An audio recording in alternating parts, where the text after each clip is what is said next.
తెలుగు సంబరాల తీయదనం అలనాటి రుచుల సరికొత్త రూపం పరంపర స్వీట్స్. ప్రాణం పోవడానికి క్షణం చాలు, అదే ప్రాణం నిలబడ్డానికి కూడా ఆ ఒక్క క్షణమే చాలు.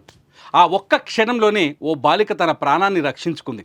అనకాపల్లిలోని బాణాసంచ తయారీ కేంద్రంలో జరిగిన పేలుడులో త్రుటిలో తప్పించుకుంది.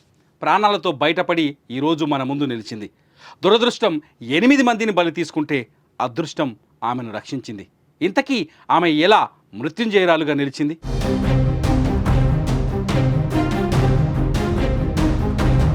బాణాసంచ తయారీ కేంద్రంలో పేలుడు తీవ్ర విషాదాన్ని నింపింది. 8 మంది మరణం, 8 మందికి గాయాలతో మొత్తం 16 కుటుంబాల్లో విషాదం కమ్మేసింది. ప్రతి కుటుంబం పేద కుటుంబమే, రెక్కాడితే గాని డొక్కాడని పరిస్థితులు. అలాంటి ఇంట ఇలాంటి ఘోరం చోటు చేసుకోవడంతో అంతా కన్నీరు మున్నీరవుతున్నారు. అయితే ఓ కుటుంబం మాత్రం ఈ ప్రమాదం నుంచి తప్పించుకొని ఊపిరి పీల్చుకుంటోంది.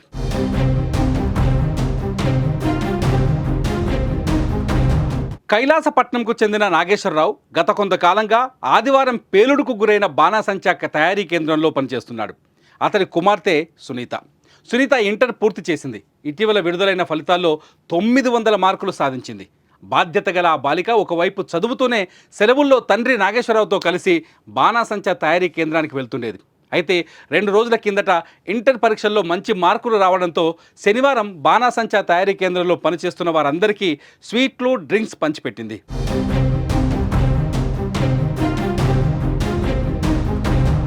ఆదివారం తండ్రి నాగేశ్వరరావు పనిలోకి రాలేదు, కానీ సునీత పనికొచ్చింది. మధ్యాహ్నం 12:30 తర్వాత దాహం వేయడంతో కేంద్రం నుంచి బయటకు వచ్చి పక్కనే ఉన్న షెడ్డు వద్ద నీరు తాగుతుండగా పెద్ద శబ్దంతో ఒక్కసారిగా పేలుడు సంభవించింది. దీంతో భయాందోళనకు గురైన సునీత అక్కడే బయట ఉన్న చిన్న పాపను తీసుకొని ఇంటికి పరుగున వెళ్ళిపోయింది. దీంతో సునీత ప్రాణాలతో బయటపడింది. దాహం వేయకపోయినా, నీళ్లు తాగేందుకు ఆమె బయటకు రాకపోయినా పెను ప్రమాదంలో చిక్కుకుపోయేది. కానీ నేడు మృత్యుంజయురాలుగా నిలిచింది.